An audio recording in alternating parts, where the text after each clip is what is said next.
Welcome back, No Motioners, to the No Motion podcast. I am your host, No Motion, Marvin, with my host.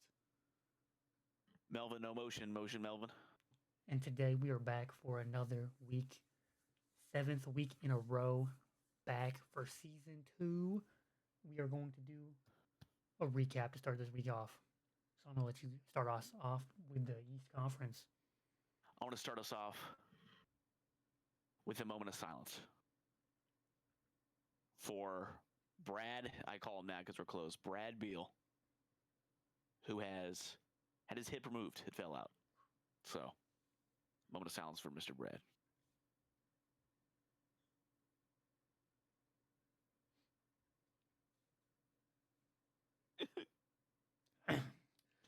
Perfect. Now, what about those Now, Pistons?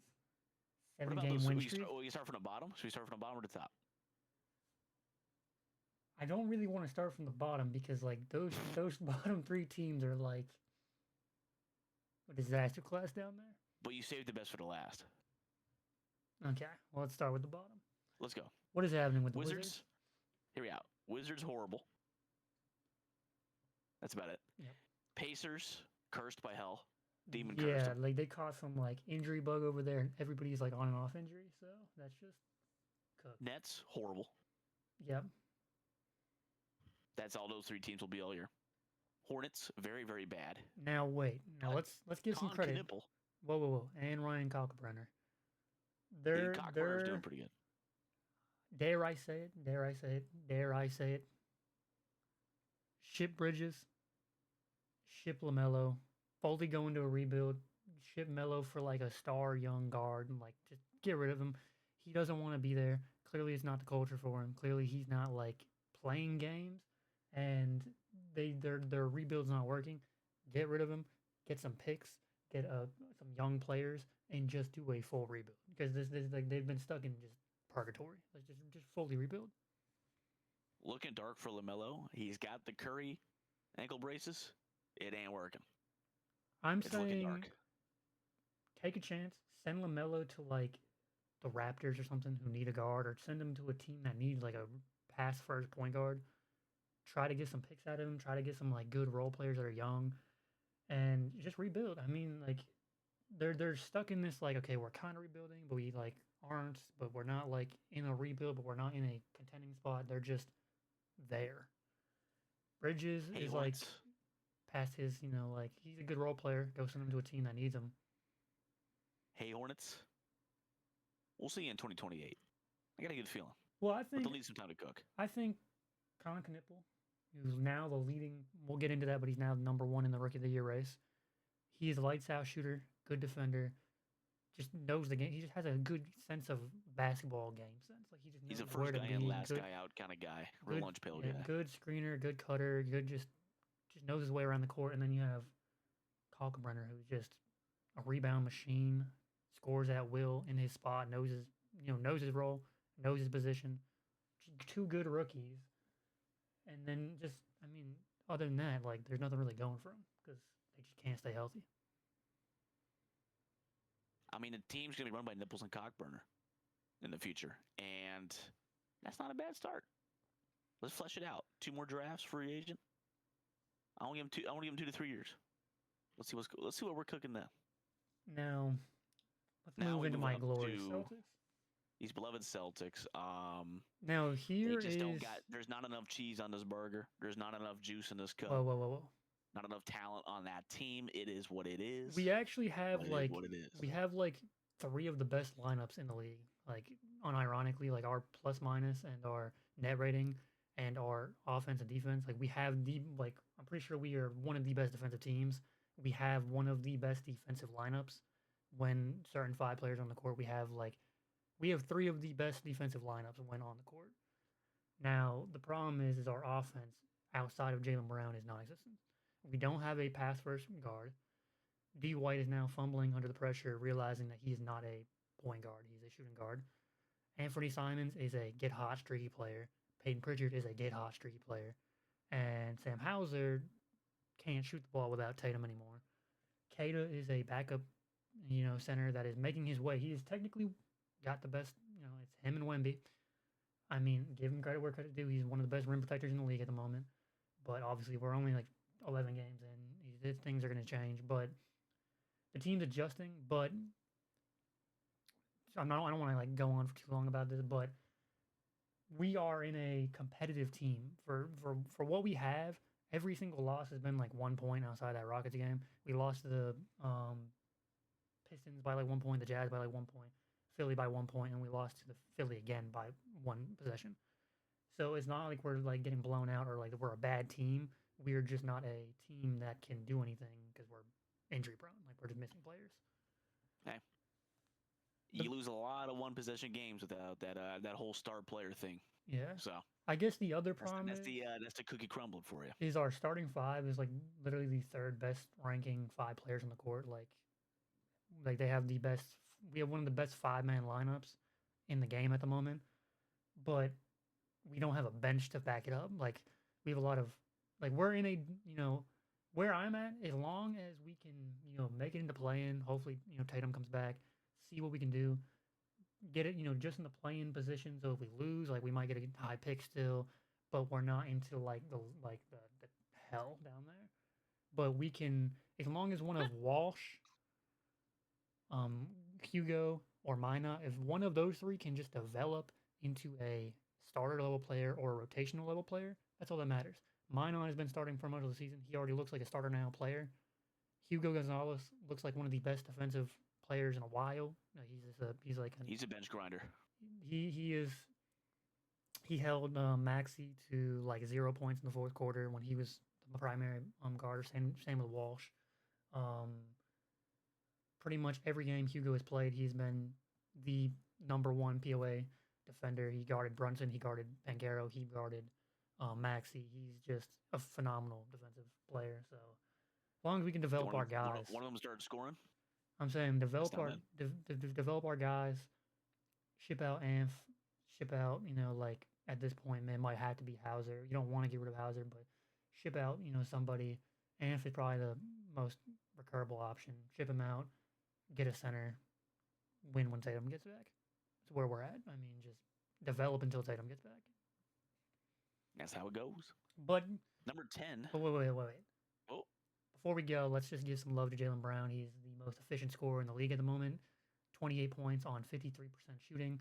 It's him and SGA for efficiency. Obviously, like there's other guys who are hooping right now, like Maxi's hooping, but those two are like the two most efficient scorers. Everybody said that Jaylen Brown was not going to be able to be the primary point of attack, and he has been absolutely flawless. He's been shooting career high from the three-point line. Obviously, that's not going to stay, but unreal efficiency, just unreal player. We told you guys this. No one believed him. He's now hooping, and no one else can hit a shot, though, so let's move on. Hey, he's been fantastic. We need that X factor from an MVP player. Or else that 5 and 7 would be 8 and 4. Well, I guess the problem is again I don't want to keep going into it, but like the problem is once we start talking, he's averaging like 15 to 20 potential assists every game. Like the last play of the game, I don't know if you watched the Sixers game last night. Jaylen Brown gets the ball on inbound, he gets doubled. They blitz him. He makes the correct pass to D White. D White loses the ball to Andre Drummond. And then throws up a panic shot with like 6 seconds left on the clock, misses, and then Keita also misses the putback layup. So it's like, that's just, if D White can't hit shots, I can't blame Jaylen Brown. Jaylen Brown's been playing unreal. He's been fantastic. D White is not hitting shots, and that's, I feel like Jaylen Brown can keep holding doubles. If no one's gonna hit shots, it's not on him. D White at his point of his career is not a second option. No, he's a third utility guy. He's a utility guy. Make him do too much. Well, we move up to the Magic. Now I have some words about the Magic as well. The disappointing Orlando Magic, who have real problems. Not just I thought it was a fluke at first. No, this team is struggling. Desmond Bane hit the game winner. Has been bad altogether. Paolo Banchero, to me, it looks like he's taken a small step back compared to how he started last year before his injury. And Wagner's been great. I don't know about that. Wagner is also shooting pretty bad this year, and his defense has been pretty. I think I think Jalen he's been their Suggs best player still, is. I think but Jalen Suggs has been their best player in the 5 games he's been back. Is if oh you're lagging a bit. Let me pause real quick. Sorry guys, short intermission. Discord blew itself up. sin, sin. So back to what we were saying. Now, I know you went on a tangent, but I missed half of it. But in my opinion, I Thanks. feel, and we had this conversation last season, and I felt like I sounded like it was a hot take, but now I feel like it's not as much of a hot take. I feel like Suggs is the factor on that team. Dare I say it? Bancaro does not look that good this year. Wagner does not look anywhere near as good as he was last year. Neither of them look as good as they were last year. Where Suggs looks better than he was last year. Obviously, Suggs missed some time with injury, but whenever Suggs is on the court, they're an unreal team. When he's off the court, they're a bad team. Their defense is awful. Their offense doesn't move. Suggs to me is the factor on that team that makes that team run. They don't look like a team without Suggs, and that's just my opinion. They just look I would like agree, not as good. and I feel like that's the issue. Well, yeah, Suggs They shouldn't be should your be number able, one. yeah, and Bankero and Wagner are both dropping. They shouldn't have to need Jalen Suggs and all the help from a bench to at least, make that a top 6 team. You don't have to be the best team in the league, but both of them are just, I don't know. Paolo They're Banchero they're plays four and like he six doesn't. in their last 10 Paolo games. Banchero plays like he doesn't have a brain, and Wagner's just. He's a good second option. He's not a guy on a team. He's not an MVP player. He's not going to be your number one on a championship team, but he's a great second option. So it all just kind of trickles down. To me, it's on Banchero the most to improve. Well, that's what I feel like. I feel like I don't neither of know if there's them a took a. coaching issue. Well, Bane's been really bad too. now there've I been don't know. reports that came out the last couple of days that Mosley, well, Bancaro has a problem with Mosley, but none of the other players have come out with any of those problems. It's just between Bancaro and Mosley apparently. I feel like Mosley's a good coach, so I don't really understand the problem there. I also feel like They shouldn't panic, but if we're coming into the new year and they're a 10th seed and they're like, 18 and 20, yeah, I we need guess to move. We need to trade or we need to fire. Whether one's right or wrong, just make a play because it's getting dire. I guess my problem with it is that last year they played better. They had a better record. They were like 4th seed with Jalen Suggs as the helm and a bunch of role players, a bunch of random bench players like Goga and Anthony Black. Yeah. They played better than this team right now is playing with everybody healthy. So I think the problem is that no one knows their role on the team. No one knows who the first option is. No one knows who the second option is. No one knows who the third option is. Whereas like Yeah. last year, everybody knew okay, Jalen Suggs is the guy. Everybody else is following Jalen Suggs. This year it's like okay, well, Wagner will have a good game one day and then have 3 bad games. And Carroll will shoot himself out of the game, but then have good assists or something. None of them really play defense outside of Suggs. It's just all over the place. Desmond Bain has been shooting, horrendously, and his defense. He's also just been a weird player this year, like stupid fouls, stupid flagrants, stupid techs, like very just odd play from him this year compared to like last year where I felt like he was like Yeah, he's way out of sync with the team. they just I don't mean, I seem mean, like just on paper, they should be a top 3 seed for me. So they don't seem like they're meshing, and I feel like it's because they don't have a like. I guess with teams that are similar, like I get the only teams I can compare them to in my mind is like OKC and Boston. Like having 2 really good players that are young and a young roster for the time. Like Jason Tatum was the number 1 option. Jalen Brown was the number 2 option. SJ was the number 1 option. J Dub was the number 2 option. Chet was the number 3 option. This team, it's like okay, realistically, Bankero should be the number 1 option. Wagner should be number 2. Suggs should be number 3. But it's like Suggs is number 1. Wagner's number 2. Bankero's fighting for number 2. Bain But should is be number Bain should be 3. number 3, but he's disappeared. It's just not team. Suggs Well, should be yeah, your that's what I'm Marcus saying. Smart. Suggs should literally just be a utility guy, like he just your POA defender who can hit shots, but he is taking over the offense. I've seen him hit more, drives and kicks and more clutch threes and more, attacking the rim than Bankero and Wagner have. So it's like he shouldn't be the one that's initiating the offense as much as he is. From the games No, I've watched, I haven't watched every game. I'm just saying from the games I've personally watched. I think they'll figure it out. They're not a top 3 team, though. I'll pull back on that. I still think they could be top 6. It's early, of course, and injuries will play for role. But yeah, they got some work to do because no matter what, they're not a team that's going to make noise in the playoffs right now. This team gets shut down by half this conference. Yeah. So I think they'll get better, but not panicking yet. But if we're talking about Magic 10th seed in January, like I said, you might see Mosley get fired. You might see a trade happen. Something will go down. Now that is the big thing is like up until like January, none of the standings really matter. It's like the standings right now aren't set in stone. Come January, that's when it's like, all right, well now we have to start worrying about teams because now it's like we're at the back half of the year. If you're not, in the middle of the pack at least, you're just you're not gonna make You're it. done. Yeah. The good thing about the teams in the East is that 12 through 15 is locked in. Yeah. There's only going to be one team disappointed in the 11th seed, but the rest will make the play-in at least and have a chance. So. Yeah, it's looking moving like up to the Hawks. I mean, Trae Young unfortunately 6 and out 5 for like in the 9th a month. seed. This competitive East Conference. Who knew? Trae Young is out for like a month or two, right? At least. And so now it's At least a month. Daniels and Jalen Johnson. Naturally, as a star player goes down, your team goes on a 2-game win streak because every team does better when their star's down. Well, I think it's just because Jalen Johnson really is that guy. No one wanted to admit it last year, but me and you were on that wave for like the last 3 years. Oh yeah, I mean, all the dumbasses in my fantasy league kept dropping him, so I had to pick him up. Easy stuff. Mind you, two seasons ago, we were putting our stocks in Jalen Johnson before everybody was like, oh, he's actually a good player.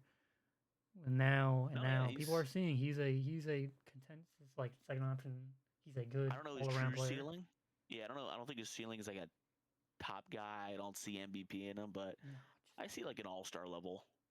To me, number 2 option, like a J Dubs level player for me in terms of impact. He's just like, I guess Randall in my mind, like just a all around player that can score one night or give you like 10 assists one night and can rebound the ball and can defend all positions. But he's not like he's a top 10 player. Like he's like, okay, maybe he could sneak a third all NBA team one year, but like all-star caliber level player. But he's just a good glue He's guy. a Black Josh Giddey. I don't know if I should say that. Raptors. Interesting about team. where I expected them. Yeah, I don't really... A 500 team that's going to be a play-in, I think, play-in team. They have talent. They're good. They're not great. Scotty's good. Like Scotty hasn't taken a leap for me. I need Scotty to take that leap. Doesn't look like it's going to happen at this point. Otherwise, the team's good. Like, it's a good team. Quickly just hasn't taken a leap. He's pretty much a bench level, point guard that's playing starting. I don't think he's playing bench level, but I think he's just a starter. In the same way I'm just gonna throw a name out there like a Pritchard. I mean, you can say Pritchard. I'd say over a Pritchard still. Maybe like a Derek White level player. Or he's not an all-star. He's pretty good, but he's just not. You're not going to see him in the all-star game. You're not going to see him in the all-NBA teams. It's just he'll have his games where he's reliable and he'll pop off every now and then, but he's not a number 1 option. He's kind of not looking like a number 2 either. So I put him in like a Derek White talk in terms of impact. I mean, give credit. Which is, that's not going to. Give credit to RJ Barrett. He's open. He's solid. The last 2 Quickly seasons. Solid. Ingram is Brandon Ingram. He's just like they drafted a really good rookie whose name I forgot again. I had to go look real quick. The Colin Murray Boyles kid. He's really good. About that. I did see a few of his clips, but I haven't really watched enough Raptors to really know. Yeah, the Raptors again, good team. They'll be in the play-in. They're not a competitor in the playoffs. The thing with the really Raptors matters. is that, like you said, no one is taking a leap. Like RJ is pretty much who he is. He's just a third option player who's just a good all-around glue guy. Like he's just a good utility player. He's gonna hit shots. He's gonna play make. He's gonna defend. But he's not great at anything. He's just good. He's just a good player. Everybody on that team is peaked for me, other than the rookies, obviously. Yeah, Ingram hasn't taken a leap. Scotty hasn't taken a leap. Jakob Poeltl is pretty much who he is. Yeah, Scotty was your last, and we'll see. But I think he is who he is at this point of his career, which is good. Very good player, but Yeah, they're just the Raptors. They're a middle of the pack team, but shout out to them. Stay healthy. Bulls. These Bulls, hey, They're finally falling these back to Bulls, earth a little bit, but they're falling back to earth, but hooping. they've been losing close games. They've been fun to watch. Josh Giddey is, Like literally, I like mean, he top 4 guards in in the terms of East pure right now. impact, he's like second team level player this year, like so far. That'll I think it'll come down a bit. If we're talking he's about hurt, East but Conference, he's like top 3 or 4 point guards and guards in if I there. can I pull mean, up his stat it's what muse, I mean. Maxi Brunson, Cade, Giddy. he is you know. averaging. Here's his career stats: 14, 7, and 2. He's currently averaging 22, 10, and 9 this year. On a steal, Most improved player. shooting 38.5 from 3, shooting 33 career, 38.5 this year, 46.5 from the field. See, I don't know. Every single stat I'm seeing, every single stat is up. Now, unfortunately, this is like the unfortunate part is they're going on a median already. I just saw a clip earlier that I had to argue, and I didn't even want to like argue with people, but they're already demolishing Giddy, saying that he shouldn't be All Star. Nobody wants to see Giddy in the All Star game, but he is playing like an All Star, and all because of that incident. That's because he's P. Giddy, so he's gonna get. Well, all because of that, that incident. Even though whatever like everything came out, he they cleared him up, yada yada yada. Not gonna get into it, but like yeah, he'll never get the fans on the his side. The media but, is just against him. It's not really fair. Don't Google what Kobe did in that bathroom. I mean, you have Karl Malone on every NBA event, but you're gonna demolish Giddy for something that wasn't really his fault. It's stupid. He's hooping. Give him credit for playing basketball, which is what we're talking about. Basketball. We're not talking about off-court antics. We're talking about basketball. He's a all-star level player. I think he's probably in the lead for most improved player in my opinion. I mean, he is just unreal. He's playing unreal. He's leading a Bulls team that was awful last year to a better ranking. Like he's just playing good. It's a shame about the DUI. Well, we move up to the Sixers, who have. What if we change their name from the 76ers to the 6-7ers? Right. Sorry. Now, we have 5 teams at 7 and 4. Let's talk about Maxey. They're pretty fair. Maxey's top 5 MVP in the running, I think. An MVP candidate, 100%. Embiid is decent for what he is at this point of his career. He'll never play a game over 30 minutes again. Hey, I'm glad Maxey had a stinker against my Celtics, though. Hey, good defense. But Maxey's been fantastic.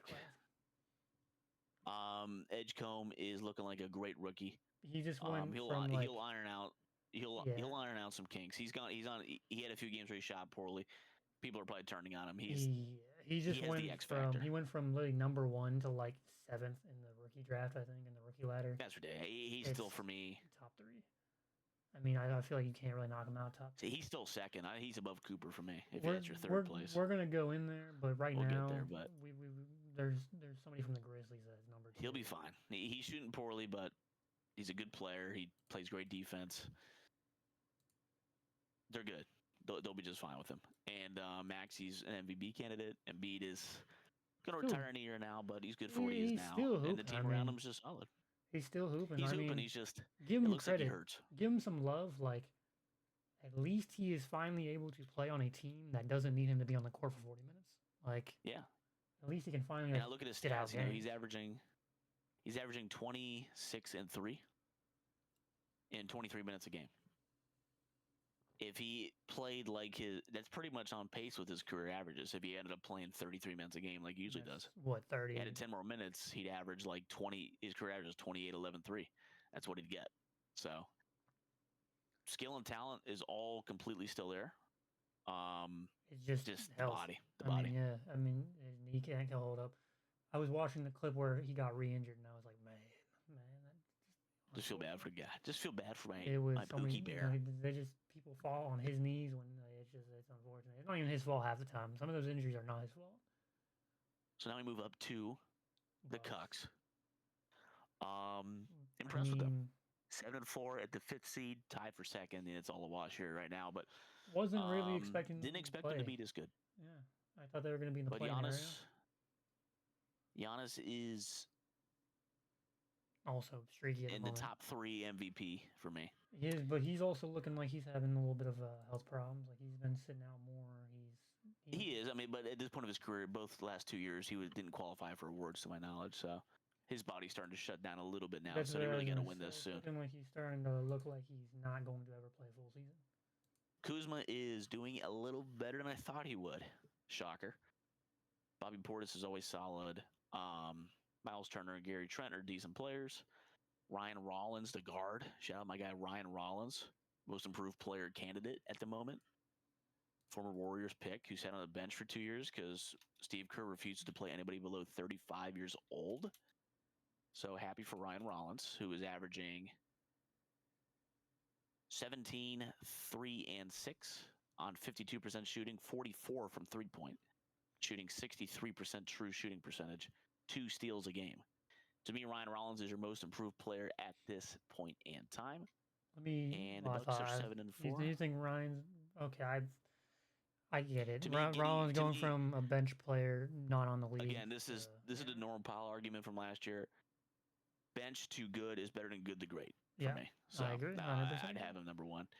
But anyway. Also, I wanted to take back what I said. Giannis has only missed 1 game. He's not sitting out as much as I thought he missed like 2 or 3. But he's only missed 1 so far. No, yeah, he's. Let me look at his stats as well. He's like 33 points or something like that. I was just checking it. Oh, he's not playing tonight, so he's just missed his 2nd game. He'll play like 66 games. Like he'll just make the threshold if he doesn't get hurt. He get his rest. He's averaging 33, 12, and 6. 1 steal, 1 block. Shooting 63%, 50% from 3, but I think he shot like 2 this year. The free throws are somehow down, but everything else is up. Well, they said something like he's like missed a lot of layups, but he's missing like a career high in layups. But it's also, I guess, he's just not getting foul calls. He's hitting a career high in middies. So I've seen a lot of random. When your body starts to hurt, more, you don't commit as much. You don't sell your body out to finish the layup, so you miss a few. Can't get on for that. He is having an MVP year. He's been a top 3 player with Luka and Shai for me. And yeah, shout the Bucks. They're pretty good. Give Jokic his flowers as well, man. We'll get there. We'll get there in comparison to what I expect from them. Let's but get we'll get there. We'll get that's the MVP rankings. How about them Cavs? Underwhelming. Yeah, I'm okay with them. They're just a good team. They're still missing, to my knowledge, Garland. Correct? No, he came back for like 3 games and he just got re-injured. He might get out for the season or something like that. He is, we'll say, injury prone at this point, so we can kind of stop relying on him to do anything. Same toe injury, yeah. Mobley's still Mobley. He missed the first 8 games, played 2, missed a game for rest, came back, re-injured himself, and now it's looking like he is out again with a contusion in his toe. I don't even think he's like has a time limit. He might just be indefinite return at the moment. He's got to go. When he's on the court, he's okay. Now he's just always injured, so it is what it is with him. But, Donovan Mitchell, to me, is still a dark horse MVP candidate and a top 10 player. He's elite. Mobley and Allen are good in the regular season. Sam Merrill, Lonzo Ball, decent bench. This is a top 4 seed team. I don't see him first seed. They really didn't get any better from last year. They just kind of meandered. That's what I'm saying. They look like, but from everything I've seen, their defense got worse and their offense is just not as good as it was last year because players are in and out with injuries and no one really knows their role because, again, Mitchell is now pretty much the number 1 guy again, but now he's expected to score more. But now Allen is kind of who he is. It doesn't really look like he's just. Mitchell's giving you right now. Mitchell's giving you 30 and a half. Mobley still hasn't taken the offensive leap that you would want him to take. Strus is streaky. Mitchell's hitting a career high in points and all percentages: free throw, field goal, 3-point, and true. To me, he's a top 10 player this year. He's been unreal. I think it's just everybody else on the team. He's on his own. And when your best player is a 6'2" guard, Well, not many guys in history can be the best players at 6'2" guard and win it for And you. if I'm not mistaken, Mitchell's Weak. been in and So, off injury with that hamstring injury, right? He's kind of like they're kind of trying to rest him a little bit because of the hamstring. but he can't rest Actually, that's because when he's out, that team's out of the plan. So. that is a. I didn't even know the Celtics played a back to back and they're playing tonight. Who would have thought? Hey, we'll get to a certain team when we talk about some damn back to backs. Got me pissed off, but we'll get there. Aren't the Warriors like 5 back to backs in the first 2 weeks of basketball? Like disgusting. them old motherfuckers are getting their ass beat there. Hey, moment of silence for the train.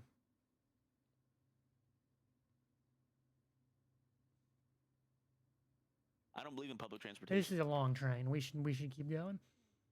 Well, it's good news. I don't know if you have damping on. I can't hear it. Oh my god. Okay, never mind. I was like, why is John Moran on the bench? I thought they were so mad that they finally put him on the bench, but no, he's out. They did for a game. They benched his ass. Well, he got fined or something, or suspended or something. Yeah, and he's had for discipline. He is. Why don't we move up? Yeah, we're gonna get to that. We're gonna get to John Moran. We'll get there. The West is a fucking nightmare with drama. We'll get to the Heat. He did it again. Eric Spoelstra, you fat freak. He's done it again. He faced a lot of slander last year. One of the greatest out of bound plays. I mean, the teams he's done what he's done with. I mean, he's in everybody pop. said he's in Phil Jackson categories, and he might be above him. Last year they were saying that he couldn't run a team without Jimmy Butler, and what has he done? He has made this bummy rotational player, who knows who's on that team, turn into a good team again. He does it. He does it every time. He can make any role player into a good player. Here's some reason. Here's some players. Powell, Wiggins Hawkins Jr. is another most improved candidate. Yep. He has been very good. He's been. You could arguably good. say Wiggins is. Wiggins looks back to his normal self almost. Yeah, that's why not most improved. He's Wiggins again. He was getting used to the team last year. He's literally averaging. He's averaging all of his career averages within 0.5. I saw the stat the other day. Like, he's so consistent. You can rely on him. He won't get you amazing stuff, but he'll get you very good. But Jaquez is most improved candidate. Bam looks like a player again. Norm Powell's dropping 30 bombs still. Simone Fatecchio is one of the greatest players in the history of the game. He is one of the most Draymond players of all time. Like, gonna give you triple singles or random double, but he's just consistent off the bench. He's always gonna give you something. I see elite qualities out of Kello Ware. I see an X factor there. I really like him. Who the hell is Pell Larson? And that's the team, man. It's a very good team. And Hero's not even back. It's a solid team with Hero out, and that was Adebayo out last game too. I don't know if he's hurt or not. I don't see Adebayo. I haven't really kept up too much with the I'm not too Heat. Sure. He is. He's added a boot. Yeah, he had a boot on. He'll be back within a week or two, they say. So, yeah, he's been beat up for a while. Last he played was November 5th, so he's been out for a week, and he's going to be out another week probably, or two. So, and would the Heat go do it? It is fucking won 3 straight without him. So, Eric Spoelstra, you madman. It won't be a third seed, I don't think. It'll crash a little bit, but I can see him being a top 6, hanging around, at least playing. Guaranteed. See, I just love I love when we have the Devil Magic Heat. And they're annoying to play against, but it's fun to have them in the league when you have a team of just role players that just somehow do it. Every year that passes, I want to put Spoelstra as the best coach of all time. Every year that passes, he's got to be up there. I mean, he's in. To me, even though he doesn't have the pure rings and win stats, he's in the Pop and the Phil Jackson talks. He just makes any team good. He can make any team good. If you put him, he had the Heatles, but I mean. Dare I say it, you throw him on the current Charlotte Hornets team, he makes them a playing team. Oh yeah. That's 100%. He just knows how to coach. He just gets it. They buy into him too. His legacy speaks for himself. And the next second seed team where I expected them to be a very good team. They don't look like they've gotten better than last year, but they don't look like they've gotten worse. So that's good for them, in my opinion. Some teams are just sat. A lot of the teams in the East sat still. I'm noticing now, and which is fine. Brunson's Brunson. Cat is Cat. You don't mess with that. Brunson is Bridges. I do want to give credit. I'm not a huge Brunson fan at all. I don't really like his style of play. You hate him. But he's been given the quietest 30 points per game. Yeah, he's a top 10 talent as well. But I will say Hart has been awful. I'm not. People will I clown him don't. for the flopping, but he's elite. I'm not with you on that. Hart has been awful this year. I don't think Hart has been solid this year. He's been Um, pretty darn bad this year. I think he's been good on defense, and he gets you your Draymond stats, which is good Off the enough book. for now. But he does need to turn it up in the playoffs. From what But I've it's a seen, good team, and their bench is actually playing, which will help them in the long run. but I Cat am had 32 seeing minutes. Brunson had 36 minutes last game. what It's I much more am seeing. palatable What than I am 44 seeing. and 46. Looking at this, that they are a home team merchant. They have had 5 straight home games and won 5 straight home games, but They they have have yet lost. to win. They have They've yet to yet to win win on the road. They've lost every Reminds me of single another team game I on the know. road. But we'll get there. Hey, Pistons Hey, look man, I good heard though. Pistons are back. Pistons, man, didn't expect this. Did I not expect 9 and I 2. expected a leap, but I didn't expect this much of a leap. This is Cade is an MVP candidate.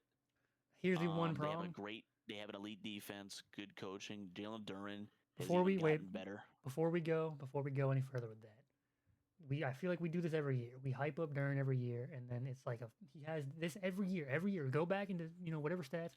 Every single year, Duran has a like 3 week, 4 week phase where he just looks like the best big in the league. 20 games, crazy games, and then fizzles out.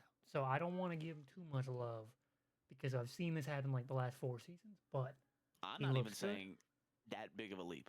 He I'm just looks saying good. he's gotten his bad games aren't as bad. Okay. If that makes sense. He's more consistent. He looks smarter. The Pistons games I've seen, like he's cutting the basket, a lot more dunks at the rim now, not some goofy ass putbacks, like actually getting the ball past him and catching it. He's good. He is not great. He's a fringe all-star after some injuries. That's the best I'd give him, but he's a pretty damn good player, and this is the best he's looked all his whole career for me yet. So we'll see if he can hold it up. They're Which technically the I'm seeing second some best team in the league. intangibles. I'm seeing They're the some second best team intangibles. to play right now in the league right now. By record, yeah, I don't believe that, but I don't know. They're It's definitely tough. up there. We'll see again by January if they can hold that. But this team could finish top 3 Yeah, in let's the give. East for regular I season. also want to give some love to like Asar Thompson, a little bit of a leap on offense. His defense is still great, but his offense is taking a little bit more of a leap. Yeah. More cutting and dunking, more. Yeah, running he's the their court. second best player. Durian, obviously, like you said. Stewart is just. I feel like he's taking a leap on both sides of the ball. He just looks a lot better this year. His 3-ball. Duncan Robinson was a great pickup. Got a shooter who's been playing well. But like Stewart, I think Stewart has been shooting more threes this year, and he's been hitting more threes this year. Ron Cade will Holland. get you open. Ron Holland looks Cade will get you open. solid. So they're a solid team. And they're missing Ivy. Ivy could come back anytime this year. It's a damn good team for me. If you want to make noise in the playoffs, again, it's all about your best guys in the playoffs, bench in the regular season. But if they want to win in the playoffs, Cade was shaky last year. He's going to be better in the playoffs, and Duran's got to show up. They can do that because I know Thompson will. They got something. Scroll down to the West. Well, let's travel across the country in this absolute flea-infested conference. We love it though. We love it. Now, I think the West to East like head-to-head record still like 65% West teams are winning, even though their records look worse because they're just killing each other. I think this year it's like way higher for the East. I think the East are winning a lot more games. I think like East are won more games against the West this year. If I'm not mistaken. Let me take a look. I saw a stat like a couple of days ago, and I'm pretty sure East has won more games this year versus the West. Or it's like. Where's we can figure that out? Close. There we are. Stat Got news. it. The West is winning. It's very close. It's 52% West, 48% East. Yeah. So the West still has it by a few games. But this is the lowest win percentage for the West in terms of head-to-head wins since... Oh, I read it wrong. Never mind. The West is actually winning 58% of their games, 42% to the East. So it's still a decent... If I'm not mistaken, it was like 65 to 35 last year, something like that. So it's a big jump. Yeah, it is their best, East's best performance since 2022, 2023, where they actually won that year. What the fuck? But the West is just the West are just they kill each other, man. Those games are dogfights. That 22-23 year was the year where Giannis or the Bucks were like number 1 seed. The Celtics went from like 11th seed to 2nd seed. Yeah, and that The was when the Sixers were still good. The Heat were still good. LeBron got hurt. Yeah. Curry was by himself. Yeah, a lot of the West teams were bad. SGA wasn't even like even in talks yet. He was still like fringe All Star, if I'm not mistaken, at that time, or just moving into All Let's Star. start with our Pelicans. Coaching problem. I blame the coach. I don't blame the Pelicans. Yeah, let's get him out of there. I think I did read something. Let me hear it. They said the rumors are that if the Pelicans don't win tonight, the coaches might be on the chopping block. I think it's a win now already game. Be hopefully. Yeah, as if I read it correctly earlier, they said something about if tonight's a win now or a must-win game for the Pelicans or the coaches. I think the Pelicans fucking just do it. Get the coach out. Move Zion for something before he's too hurt. Build that team up a bit. Get some good draft picks next year. Full rebuild, like completely full. I don't really agree with that because Zion's not really like that injured, and it's not like he's like a pivotal piece, especially because they have now a bench. The problem is that the coach is restricting like Poole to like 10 minutes. Like they're not playing him, and then when they do play him, he's clearly like mercy balling, hero balling the ball because he's trying to prove the coach wrong. On top of you don't have Murray back, and Derek Queen is a great hit on the draft. Like they've got everything they need. It's just bad coaching. I still think they need talent. It is bad coaching, but this team with a good coach to me is still not a playoff team. How though? And yeah, I personally just disagree with Zion. I think I'm off him. Another fat guy wear and tear injury with the hamstring. He's cleared for contact today, which means 2 weeks out, and he's already missed about 2 weeks again. I'm off him completely. I don't want You can move him. You can move Poole if you wanted to. I just want like pure youth. Trade everything. Do the Sam Presti play, like plan for do the 5-year plan.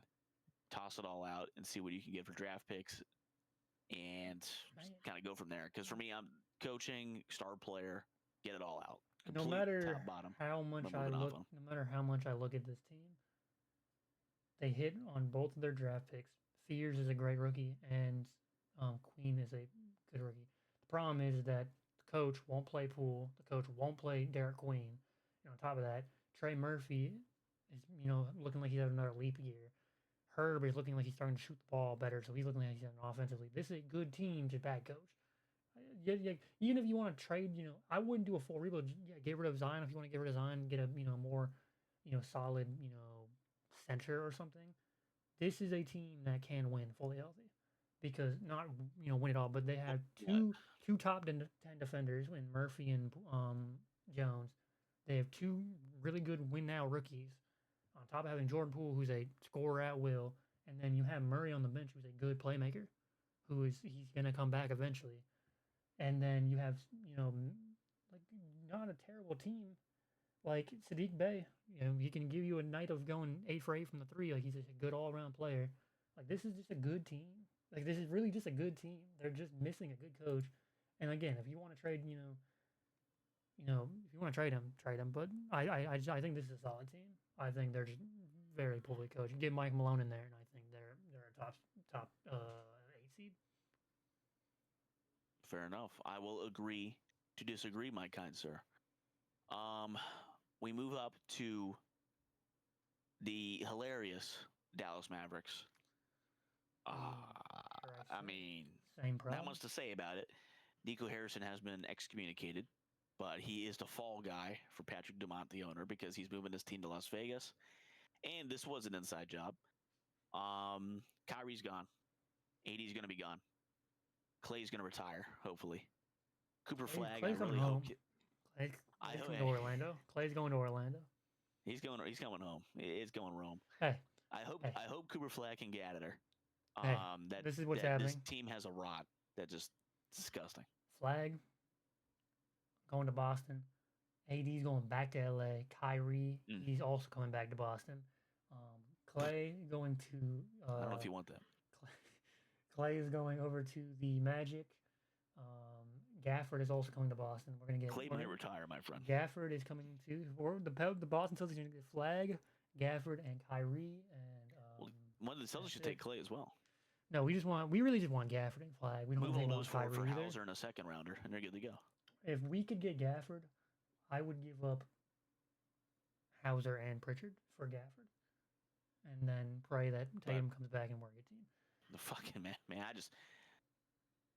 they're probably, I don't know if a sharper fall from grace. They make the finals. They have a top 3 player in the league.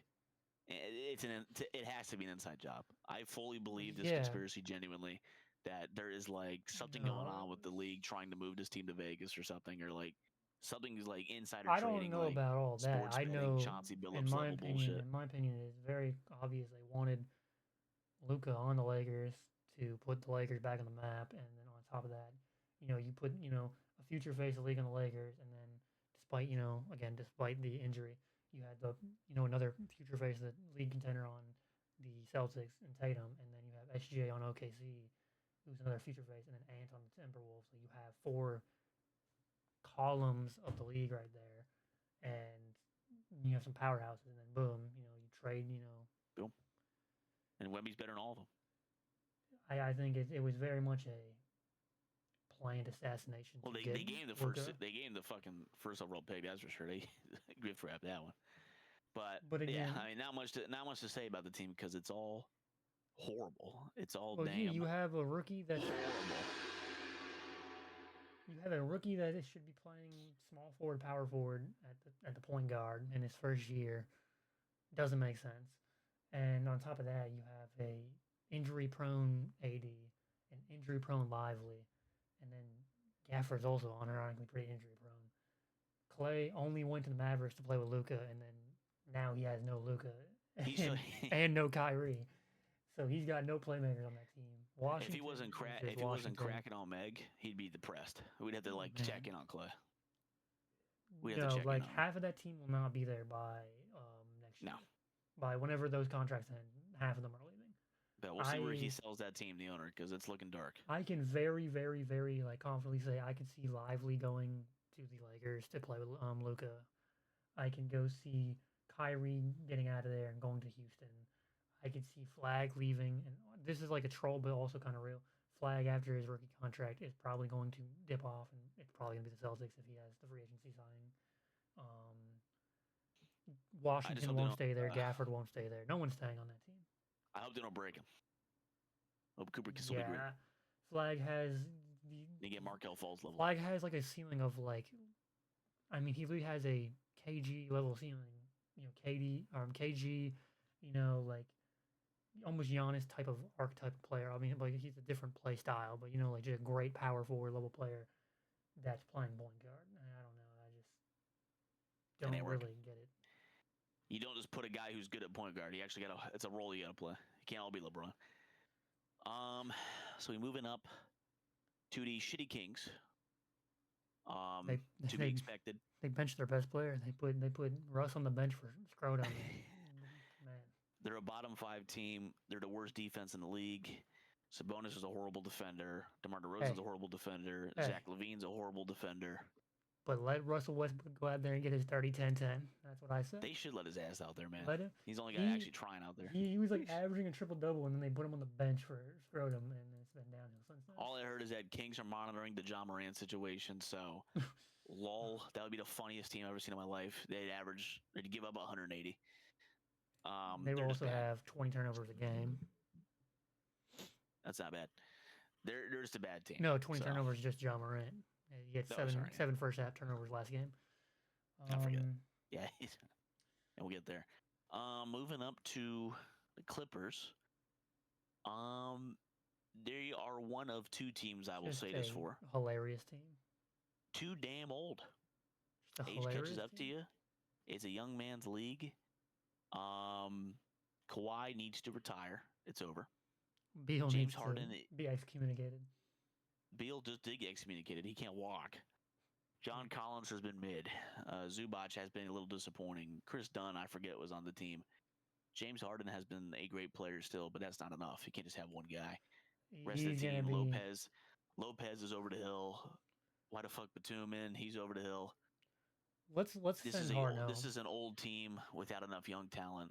Let's send It's Harden, over. Kyrie, KD reunion back in Houston by next year. Calling it here first. Next year, the old heads are going to be reunion Beautiful. up in there, and then When the Rockets get to the playoffs and they have, you know, Reed Shepard starting because all three of them blew it out of the knee, it's going to get dark. they have Thompson, But that's okay. and They have Thompson. Sengun and Jabari Smith, All right. Tari Eason. Then they lose in 5 instead of 4 to the Jazz next year. Yeah, unironically. All right, moving up to the Grizzlies. They're going to blow it up. I mean, the writing's on the wall. They're going to move Jaw because they kind of have to. I think Triple J Getting has rid peaked. of Bane was probably their worst option. All three, I mean, Ja, Bane, and Triple J for me have all disappointed compared to 3 years But- ago. But I think all three I had higher hopes for and just didn't work out. maybe the problem was they traded Dylan Brooks all along. Maybe that was the missing link because once he Honestly, got he's been traded, the most everything went downhill for that team. Of the 4 of those guys, he's been their most consistent player in the league, whether for better or for worse. He's I been just can't get over this fucking stat. Jaren Jackson Jr. I 4 hate the way he rebounds per plays game. basketball. He averages 30 minutes a game. He's 7 feet tall. He averages 5.5 rebounds a game. 30 minutes a game. How many fouls per 7 game? feet tall.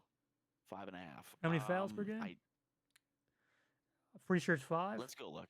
6, 4, 3, 4, 3, 6, 5, 5, 4, 1, 3, 6, 0. It has to be like 4.5. He's per fouled game. out like 5 times. It's so annoying the way he plays. It's aggravating. We got to go back to the fact that he is the fakest defensive player of the year of all time, as on top of all this, and that gave him was so the much stat. stock. That gave him so much stock to the fact that this guy is not that good. And now he won it everybody- out.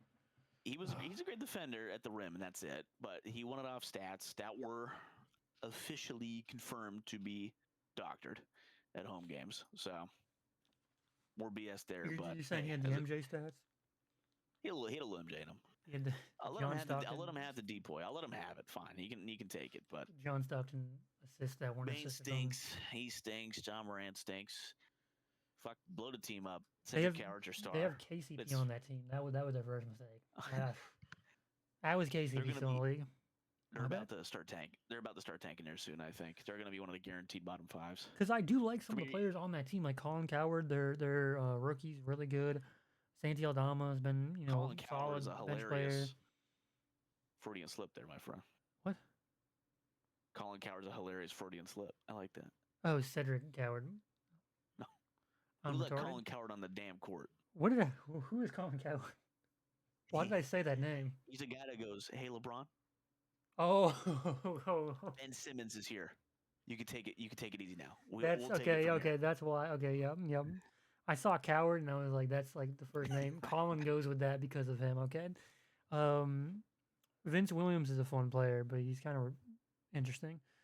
He's got They're like all just, spikes of like good defense. They're all and- just good bench players. They're not starters. They're all just good bench players to me, and it's just fine. But your big 3 just blew out completely, and the team's cooked. So they'll throw it. They'll be 14th or 15th seed. They'll sell out for a draft pick, and we'll see Grizzlies in a few years probably. I've seen Celtics fans, making mock drafts or not mock draft, mock trade to send Amph to the Grizzlies for Triple J, and I've never been more disappointed in my fan base. I don't like my fan base half the time anyway. Celtics have one of the worst Twitter fan bases. Celtics fans, like in real life, are hilarious and good people. Most great teams have But terrible fan Just bases. just Twitter, like if you go on Twitter, they might like have a top 3 worst like Twitter fan base. It's just Celtics fans will go on there and tell you straight to your face that Jaylen Brown is the worst scorer in the league. They'll tell you that that man should not be in the league. They'll tell you that Peyton Pritchard is the number 1 option. I've seen at the start of the season, people were saying that Derek White will surpass Jaylen Brown in Celtics hierarchy, and he'll prove that he's the real number 2 option. Jason Tatum. And now Derek White is having one of his worst seasons in his career as the number 2 option. So let's just put it at that. Celtics, Lakers, and Warriors. 3 demons of hell on Twitter. Move up to the Jazz, my Jizzy Jazz. Hilarious. Team. They're a little better than They're I just thought they'd be. hooping. They're just hooping. He had like- 152 points last night. They're just- Markkanen is They have the number. Draymond Green needs to be hung for this because the Jazz Yeah, wanted Pajemski, Moody, and yep. picks for Lauri Markkinen. I saw that every I hope time. he dies. Every single time that marketing goes off, the first thing I see is a retweet by this one Warriors fan that says, Hashtag thank you, Draymond. no, he's like hashtag Draymond said no. Yeah. Hashtag Nico Draymond Tayu said guy. Yeah. No. Yeah, he's like he's like one of the big guys on Twitter. Yeah. Um, Fuck. I mean, he was do just you, protecting his job because he would have lost his job do eventually. you But know that it's a good team. I was reading the stat today because that's why I was talking about the Celtics have like one of the best starting five or one of the best 5-man lineups. The Jazz have the number 1 5-man lineup with 4 white guys and Keontae George. It's Markkinen, that Philip Kowski guy. I don't know who the other guy is, and then I don't know who the other guy is. The Svi Chuck guy or something like that. Yeah. Yeah, it's like 5. It's Ace like 4 Bailey. white guys, and then Keontae George. Ace Bailey's woken up a little bit. They have. It's a good team. I still think they'll be bottom 5. But they'll be 10th or 11th seed. I kind of hope they didn't make a play. Give them a play-in run. Yeah, I mean, that'd be fun to see. Give them a play-in run because I don't really want to see the Grizzlies, Clippers, Mavs, or Pelicans or Kings in a play-in game. So I don't think you'll see those guys really. I think all 5 of those. You're bottom 5 or you're bottom 5 because the Clippers are going to blow it up. Grizzlies are going to blow it up. Kings can't get out. Mavericks are going to blow it up. Clippers will somehow make the play-in over the Jazz by like the last 4 games with Tyronn Lue masterclass. He'll somehow get them a play-in game.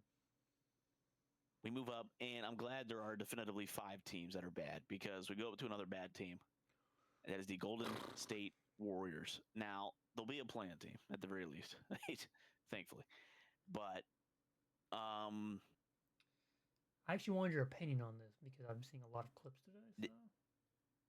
What, the team in general, the status of them? Well, Draymond and Butler both made post-game interviews saying that players need to put their agendas aside. And now everybody's speculating who they're blaming. A lot of people say it's Kuminga. A lot of people say it's Pajemski. Some people think that it's Draymond and Butler talking about each other. Who do you think they're talking about? Do you think it's a team-wide problem, or do you think it's just them blaming somebody? Do you think there's a scapegoat there? I think they're on Pajemski's ass.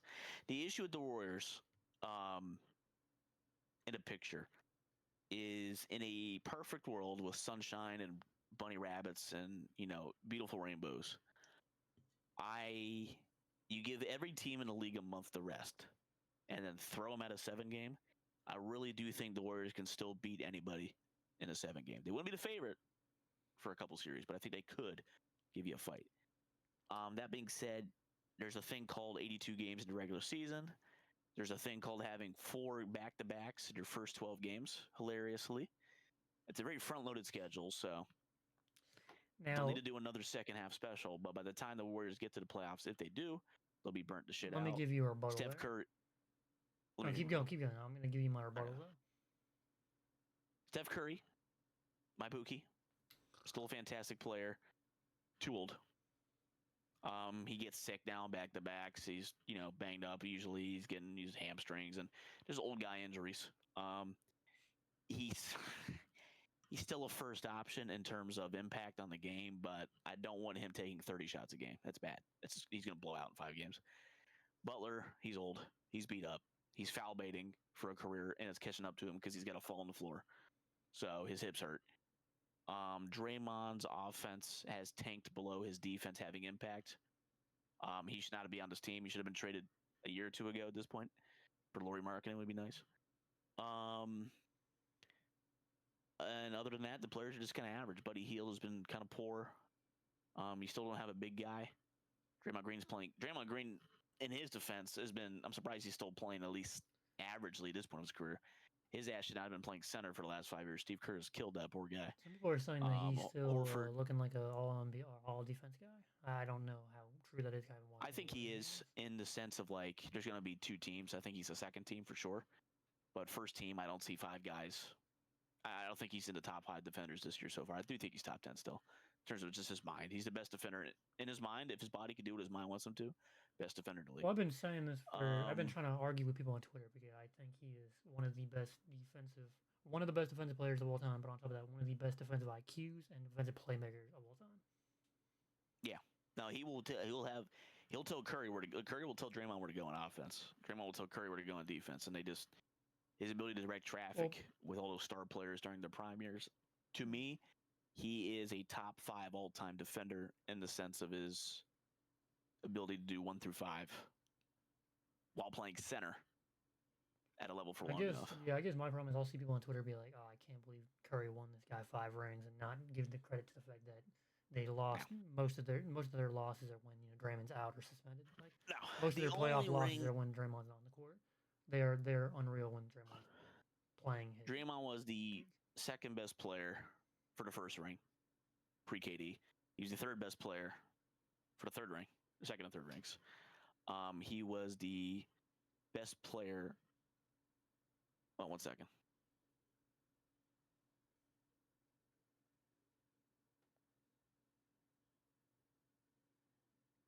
Okay, we are back. Another difficulty. Okay, he got robbed. I'm back. Yeah, my someone crashed my Ferrari. 1 of the 7, so I'll just pull the other one out tomorrow. What was I saying? Yeah, Draymond. They win without him with KD, but they don't win without him against the Celtics or the Cavs the first time around. This is the only reason the Celtics lost was because of Draymond's defense on Jason Tatum and Jaylen Brown. Yeah, and Draymond had a terrible offensive game that series. He actually got benched late in some games when they needed to score. And Warriors fans clowning him for that. But the defense, I mean, he put Tatum in hell. Yeah, turnovers are all because of him. If Curry didn't score, I mean, if Wiggins and Draymond didn't play that defense, Celtics win by 20. When a player boxes somebody into somebody and they get the steal, a steal for the guy who got the stat. The defense is what forced a steal. Draymond is the best non-box score defender of all time. I'm convinced. Like, he will do what is not on the stat sheet. That's just impact. And saying that, I think it's reached a point where his defense has dipped a bit and his offense is so bad. He's not a center. He's just getting forced to play center, and it's just they should have traded him a year or two ago for a marketing or something to give a shot to the team. But anyway, I'm rambling. Long story short, the stars are too old for a regular season. The young guys are too young and not good enough to impact yet to help the guys out. There's an imbalance because the team couldn't make their minds up 3 years ago and say, sell it all and rebuild or build behind Curry. I was team build behind Curry, but at least pick a side at the very least. They stuck in the middle thinking they could do both. Now they're screwed, and they have no future. Maybe because Podziemski's not it. Kuminga's not it. Moses Moody, great player. He's just a solid 6-man level player. Like, there's just their future looks horrific right now for Golden State. So, and Butler's on that team. And Butler's on that team. So I think they will be better. I think they'll be better than the 9th seed. I think they're still. It's early. They're back-to-backs. I do believe scheduling has beat their ass a little bit. They will have nitrous scheduling at the end of the year as a result. But Curry's going to roll an ankle sometime in January, go out for 2 or 3 weeks. Butler's going to land on his ass again and bruise his tailbone. He'll be out for 2 or 3 weeks. So those times are going to come this year. The Warriors are not ready for that. It's time for my rebuttal. The problem is, in a perfect world, Al Horford starts, plays 48 minutes a game, and is the number 1 option. Now, what about those Trailblazers? Drew Holiday Masterclass? Drew Holiday has been fantastic. We are once again back into the argument that is Drew Holiday, with a full summer of rest, not playing Olympic ball, is still a great hooper, and will always be a and I think he'll be on a slowly contender. Turn it down as a team. But I mean, this team can make the play-in. Well, he's going to be traded to a contender either by the offseason or he's going to be traded. He's going to be on a contender by the end of the year or next year. I hope he sticks out with the team, helps out, because Shane Sharp's looked really good. Avdia is an all-star level player for me. Kamara's a good defender. Donovan Klingon's a decent rook, or second year now. Jeremy Grant's still a solid player. He's kind of frustrating the way he plays, but he's solid. Let me just say this. This is a top 3 defensive team. Their defense is fucking nuts. The average height on this team is like 6'10". Let me tell you this. It's kind of crazy. He's coming home on a veteran minimum. By next year, the Celtics will have Drew Holiday, Gafford, Flag, and AJ DeBonsta He is coming with home. Tatum coming home, we are going to have a super team by next year. He is coming home. Finally, Back to you're the home, Pelicans. Back to the says Giannis as he hugs him gently. Drew Holiday will be a buck next year. and That's that my is when prediction. Giannis goes to the Warriors. And He's almost old enough. That is true. I think people are saying AD might sign with the Warriors if they're smart, but we shall see. Let's get into the Suns. AD, if you remember the viral clip, people used to troll. He murdered Steph Curry in GTA RP, so he will not be a Warrior. The Suns are playing better than expected with the roster. I am surprised. With the roster, I they thought have, this was this is good. I thought this was a bottom 5 team. I didn't expect the Grizzlies to blow up and the Mavericks to be this bad, but I thought they were a bottom 5 team. But credit where credit is due. Devin Booker is playing very well. All-star as always. Can't complain. Grayson Allen, Phenomenal. give me some juice. Welcome back, Grayson Allen. Really, a lot of white boys are going nuts this year. We'll get to the real white boy team up north, but the white boy winter. I mean, that's what I gotta say. Mark Williams is gonna die soon. Royce O'Neal, Dylan Brooks, scrappy D. This is a scrappy ass team that's gonna really piss off a Thunder or a Nuggets in the playoffs, and they're gonna lose in 6 or 5, but they're gonna really piss them off and just beat the hell out of them. They're gonna injure 3 players, and then that team is gonna lose to the next team. It's gonna be hilarious. Grayson Allen is going to dolphin dive into Lou Dort, I was tear about his to ACL, say, and it's gonna be poetic. What's gonna happen is that this I'm just gonna lay it out for you. All right, hit me with it. Final possession of the game, tied, game 7. Suns versus OKC. Grayson Allen gets the ball, shoots. Oh, here comes Lou Dort, takes out his ankles. He falls. Now he rolls his ankles. Flagrant foul. He gets the free throw. Now Suns are up 3. He makes all 3 free throws. What is that? SGA. SGA gets the ball. He has to go for the glory shot. Here comes Grayson Allen to defend. His ankle still hurt. Because he rolled his ankle, the swelling finally stops him. He falls and slips. Boom, head first into SGA's knee. Snaps his knee. SGA is now down. Misses the ball. What is that? They're trying to stretcher him off. SGA says, "I got this." SGA comes back on the stretcher sitting, hits 2 of the free throws, misses the 3rd one. But who is that? Chet. Get back. Boom. Dunks. Goes to overtime. SGA sent off to the locker room. He's out for the season. Now, overtime happens. Lou Dort goes 4 for 4 from the 3. Wins them the game. They make it to the next series. OKC, Denver Nuggets, conference finals. OKC loses in 4. Nuggets make it to the finals. Who is that? Jason Tatum's back. The Celtics made it to the finals. Celtics win in 5. Now, how about those Timberwolves?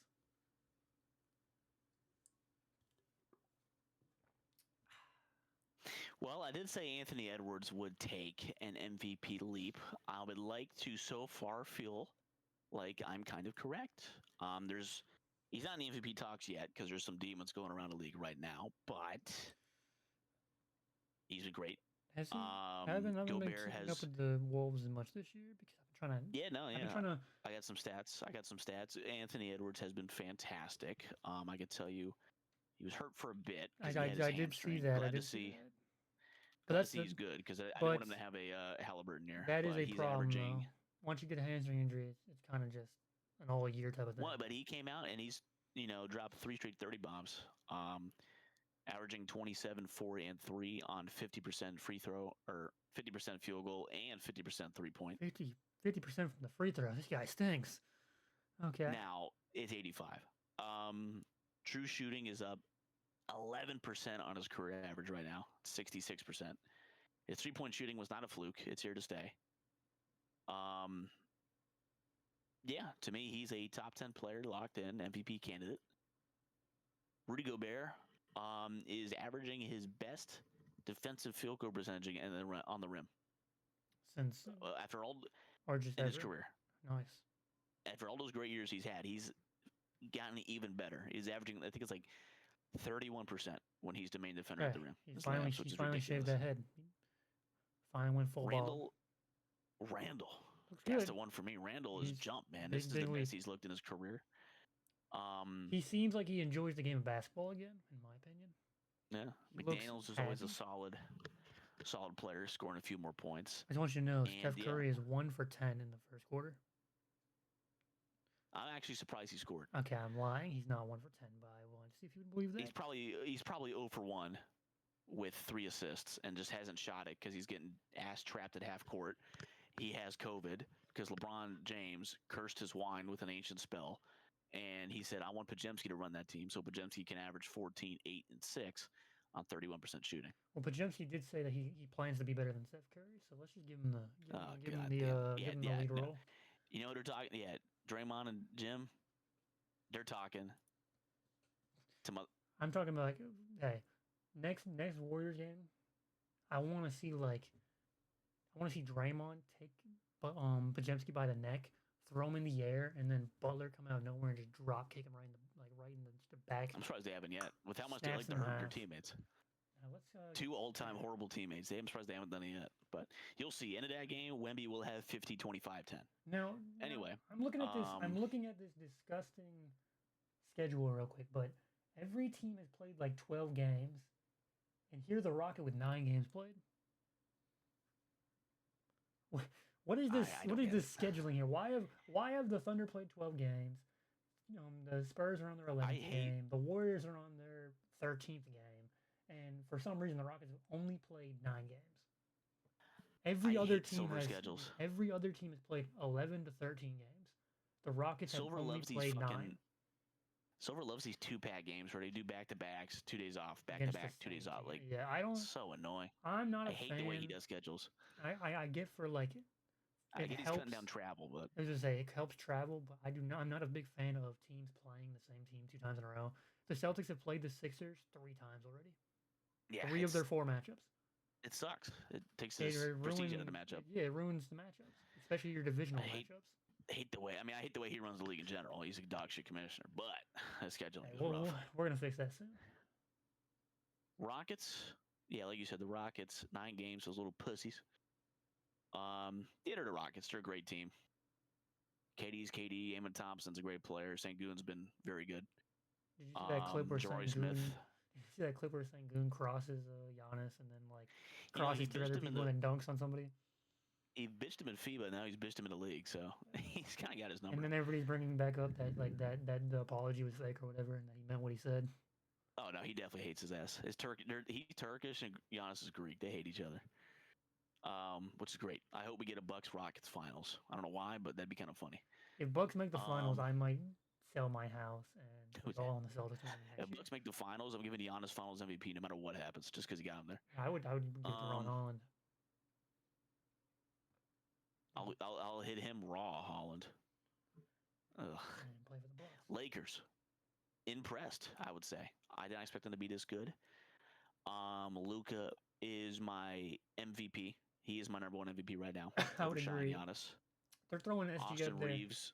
Man, I'm not gonna lie. Austin.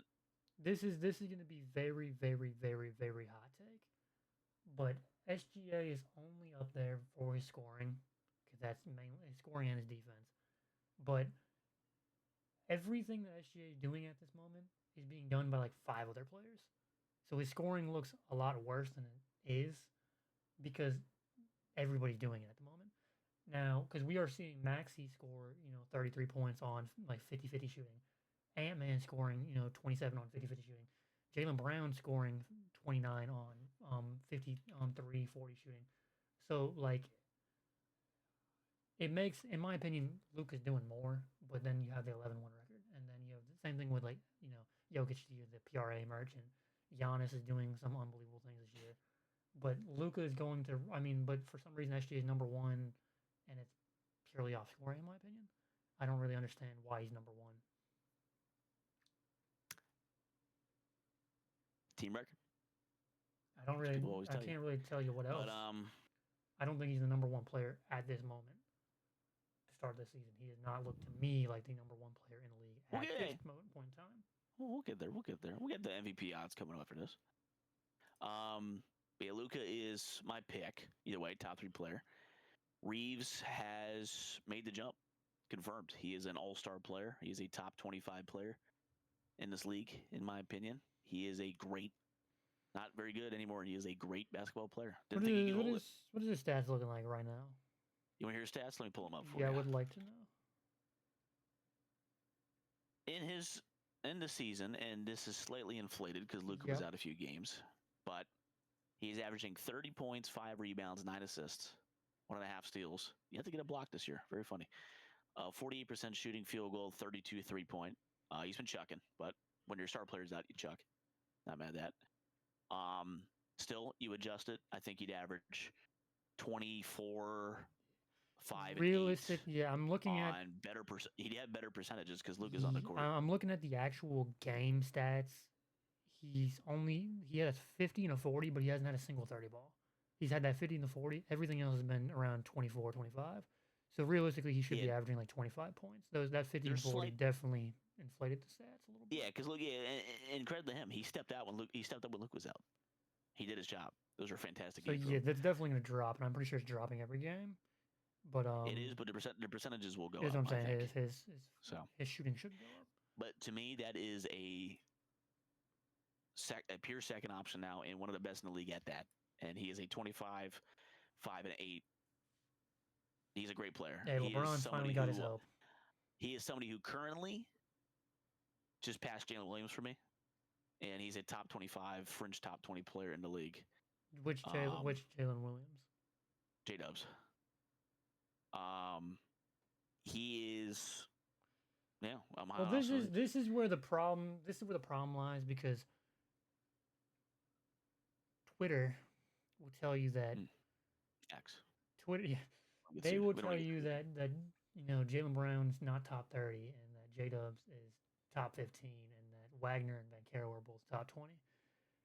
He's overrated. I like him as a player. Talking about J-Dubs? J-Dubs is overrated. Okay, he's an overrated player.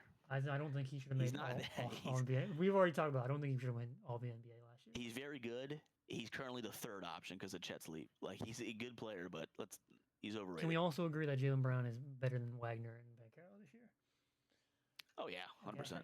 And I still think Banchero's a higher ceiling than him, but he needs to actually do that first. It's just a ceiling right now. That's what I'm saying. Jaylen Brown's ceiling is like just a pure score. Like, it's just. I think Jaylen Brown's peaked, but I don't want him to become a pure scorer because his defense and his all-around game is what's special about him. And a star doesn't win you a ring. You need a great second option to be his Robin to his Batman. Now, to be fair, that's why you get Finals MVP. I can't say he's peaked yet, because now that he's losing, he's finding ways to win, in the sense that he lost a step in his athleticism, but now he's gained some of his best scoring. He's since 2020. That's fair. I just think he's peaked in the sense of his role, as Tatum's 1B to Tatum's 1A. It's no longer 1 and 2. It's 1A to 1B. And I think Jaylen Brown's peaked in that. Like, if he were to force any more shots, he could fuck with Tatum's rhythm. I really want it's to all see careful them. shot. I really want to see them average a Kobe Shaq year where they both average 30 and everybody else averages like 10 points. I really want to see it. I really want to see It'd be cool, but they'd have sore everything injury designations in the playoffs. I just want to see it one year. I just want them to break the record just so they can really, staple themselves. Shout out to Dominating as well. He has been. I dropped him from my team, and he put up. He has been average. He's been average. I thought he was horrific. He's been average with some solid games every now and then. Hey. Marcus Smart is back to being Marcus hanging on by a thread. He has lost a burst of speed, and he is playing like Oklahoma City. In college, Marcus Smart, he is just trying to hurt people. That brother he is killing people out there. I love it. He is still unironically a good defender, and he's still unironically just a good bench player to have on your team. No, he's a great bench player. He fits that Lakers team well. He will give you random shots that get you in the game, but he's just a spark plug. He gets you stops. He gets you like he's a spark plug. He shuts you down. He'll shut down your best player for like 3 possessions, get you guys back into rhythm, and then he'll end up getting injured or something, missing a shot or turning over the ball. But he's a spark plug. He gets these random like possession games where he just takes over 3 or 4 possessions, gets them back in the game, gets them back to rhythm, and then they take him out because he fouls or something. But that's who he is. But yeah, you get him. Jackson A's been solid. Jake Jake LaRavia. I was about to say. Who is that guy? I don't He's know. been hooping. He's been very good. If you just get Jared Vanderbilt and Dalton Connect, you get them arrested. This team could be a top 2 seed team. I mean, give Bronny James the keys. Now Get him Bronny. We love Browners. The Nuggets. The Nuggets I are the want some Nuggets. Nuggets. Aaron Gordon has taken the All-Star level leap. Nikola Jokic is still. Now, I'm saying this prefacing by saying I don't have him in my top 3 MVP standings because of how good the other guys are doing. He's still the best player in the league. Now, I want to. Jamal Murray is playing like 2021 Jamal Murray. It's good to see him back in his flow. I wanted to take your opinion on this. Let me hear your question. I'm just. By the way, Cam Johnson, disappointing me. Hope you wake up. Is it safe to say Aaron Gordon is now stapled as the true second option, or is it still Murray? Neither one's really. Honestly, I think what makes it work is that they're both such different players. I don't think either one's a second. I'd say maybe more Murray just for his shooting, but Aaron Gordon's a great shooter as well now when he faced the Warriors at least. But they have an elite guard. They have a bruiser power forward that can play defense. Murray's probably a better scorer all around, but Aaron Gordon's obviously a better defender. Jokic ties it all together. It's great roster construction. I'm telling you, Cam Johnson wakes up. It's a nice team. And mind you, they're third seed right now with Cam Johnson playing. Aaron Gordon, full impact. Second best player in the team. But as an option, it's perfect. Like, honestly, even Jokic isn't even the first option scoring-wise because he'll have, like, that 15-20-20 game. All three are going to average around, like, 20 to 25 points a game. And that's good offense. That's a sign of a good offense when you don't have one guy getting 40-plus. Now, Jokic definitely took a drop in three-ball Let me get some Jokic stats for you. Well, he's 26, 13, 11. Rounding up and down. Yeah. But he's averaging his best defense in his career. He's like number 3 in defensive field goal percentage. He's like the third highest rated defender of the year. Yeah, compared to last year, who he ended with 30, 13, and 10. Obviously 26, 13, 11. So scoring's dipped. The field goal percentage, highest of his career so far. 3-point. It's taken a hit a little bit. Yeah, he had 42% 3-point last year. That was a bit of a nuts. That was just like 36. The fact that he didn't 36 to 38 is more his range. Again, the fact that he didn't win last year with that high of efficiency was purely like we witnessed one of the greatest offensive like all around players of all time, probably the best all around offense. And he was my pick as well, but I'm not mad at Shy winning. No, like that's what I'm saying. It was a robbery. It's like the first time where I genuinely would have been like, maybe you just give both players dual MVPs because that's how insane Jokic was. That was a team record one because he had to find a differentiator, and so I get it completely. But yeah, Jokic coming out again for his lofty standards. He's still the best player in the league to me, but Luka, Giannis, Shai, I'd have them all above him right now. Just in terms of what they've been able to do for their team. But I think at least Luka and Giannis will kind of slow down a bit as they get ready for playoffs and they get beat up a bit. So I don't see Luka averaging 35 or whatever it is, 38 points per game season. Again, if he averages 38 all season, give him that. Well, let's get to it. Let's just say Thunder, fantastic team. No complaints there. Spurs have been very impressive. I do want to give credit to Spurs. Wemby, pretty much everyone on that team looks like they took a leap. Shout out to the Spurs. Darren Fox was a great pick. Harper's the truth, but he got hurt. Great team. And Castle looks like he's finally. They're up by 17 on the Warriors already, so that game's over. So it's an elite team. Castle looks like he's taking a playmaking leap. It is a very elite team. So let's start with Rookie of the Year. Should we start Rookie of the Year? Yeah, I've got the page pulled up. Beautiful. Number 1. I'll just do my top 5s. Number 1's looking like Knuppel as of today. Literally, this came out today. Knuppel is number 1. Cedric Coward is number 2. Flag is moved to number 3, and VJ dropped all the way to number 4. And then Ryan Kalkbrenner is number 5. Are you on? I'm on Fox Sports. We should look at the same one. What are you on? I'm on NBA, just NBA.com. Rookie ladder. You got uploaded. Let me look at that. Kia rookie ladder. Yeah, hour ago. Concept. All right, I got it. Yep, I see it. Yeah, I'll just say my piece. I will say yes on con one. He's, I still think VJ should be top three. I don't really understand VJ is still 2 for me. I don't like. I get he had a few bad games, but his shooting going down doesn't. He has had great defense. Very good Yeah. defender. He's just a good all around player. And this is just as of today. Who knows at this point? But it's gonna be a close fight. Honestly, like I'm looking at really all these top 5 guys. Well, we said it last episode. This, in my opinion, is the best rookie of the year race since like Ja Morant and Zion or something. Oh, it's class elite. Yeah, This Con is Nipples, I got first. This is one of the best He's been- classes for like. This is going to have like 15 players that are all going to be in the league for years to come. Oh yeah, for sure. But yeah, Con Nipples, I'd say first. Who the hell is Will I would Richard? put. You guys got a Will Richard over there? Oh, really? I'll tell you about Will Richard when we get there, but he's been great. Con Nibbles is first. VJ Edgecombe is second.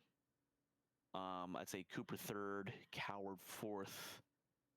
And then I like Kalkbrenner, but I'm putting Fears fifth. Yeah, I think Fears has been a little better. I think in my And then opinion, Derek Queen needs to be knocked into the top 10. Now he's finally getting some play time. For me, he's eighth down here. If you scroll down a bit, he's eighth, which is fair. Queen? Derek Queen? Okay, he's eighth. Ace Bailey. The problem He's is woken up a little bit, shot a little better. He's purely not top 5 because he hasn't been played. There's also just been a lot of great rookies. So being eighth best rookie is still a good player this year. So he's basically baby Jokic if you actually watch the games, if you actually like keep an eye on how he plays. He just has a sense of big man passing. He just knows to play the court. Like he just has a good touch, good court vision. If they gave him, he's gonna move up this list. If they give him a central point on that team and let him kind of run the offense a little bit more like he did in college, his stats would be a lot better. But we're not gonna see that until that coach is. He'll climb up. I think he'll be a top 5 by the end of the year. And Fears is him or Fears will. Yeah, but Will Richard, I gotta do a little piece on my guy Will. He is the first. I mean, I really hope Kerr keeps playing because Kerr is terrible with rookies, but that's a conversation for another day with his criticisms. Will Richard is offensively, he's trying to score. He's not scared to death and not able to dribble like every other rookie or young player on the Warriors. He plays a lot of good defense, high energy coming off the bench. He's got Iguodala vibes for me. It's just like he'll do a little bit of everything. He's not elite anything, but he's just like, oh shit, we need to stop. Will Richard, go play POA defense. We need a bucket. Will Richard, go on the court. You're a decent shooter. This is kind of off topic. I'm excited for him. It's the best rookie I've seen since Jordan Poole in terms of like just off the page talent. This is off topic, but what happened to TJD? Well, what happened? He just disappeared. He's eating bench. He's just not good. Okay. He's just not good. He went from like looking like a pretty much an all rounder to what happened. I was wondering your opinion on it. He came out decent. He had some hype around him, but he's bad defender. He can't block shots well. Not a great rebounder. Offensively, there's no shot. He's just sitting around in the paint doing layups. That's just not how the Warriors play offense. Yeah, you need to be if you're a big man on the Warriors, you need to be an elite defender and rebounder. I guess that's how Looney made his job. They don't want you to score as a center. They want you to rebound and defend. And if you can't, was average at best. If you can't shoot, they expect you to be one of the best screen setters or something. Yeah.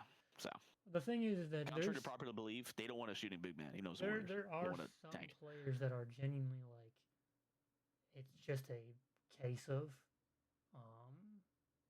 system, and I feel like TJD might just be that player that just needs to go to a different system. Oh sure, him, Pajemski, Kuminga, everybody really.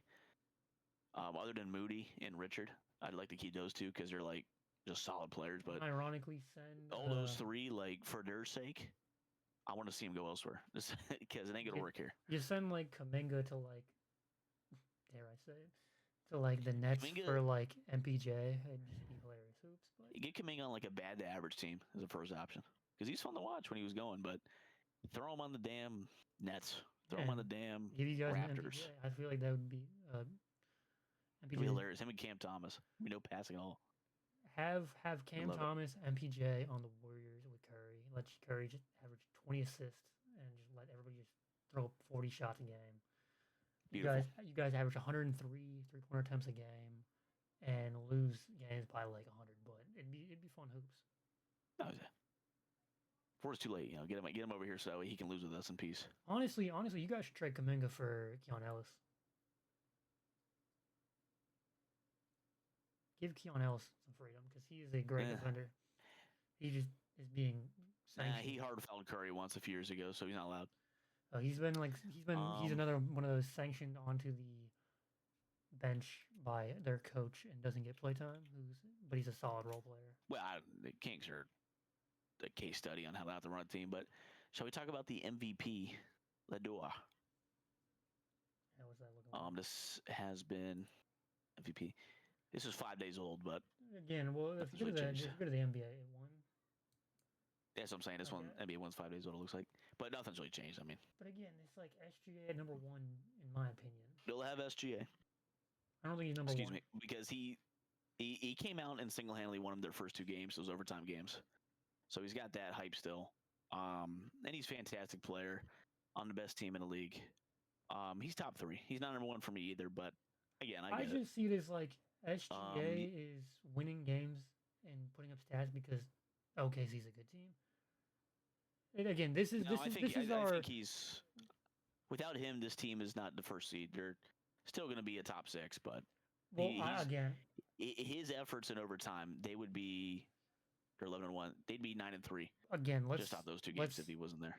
This goes back to the conversation we had last year and last season. Take away the best player from OKC, Bucks, and Nuggets. The Bucks go down to a 12 seed. The Nuggets go down to a 12 seed. OKC is still a playoff contention team. The problem is it's most valuable player. It's not, best team. It's the most valuable player. What Giannis is doing for the Bucks, in my opinion, is more valuable than what SGA is doing to the Thunder. No, I agree. But the same thing. But my I have the same. Record's going to get a nudge. I have the same argument for Luka. Like Luka is putting up insane stats, but if you take Luka off of that Lakers team, they're still winning games with Austin Reeves.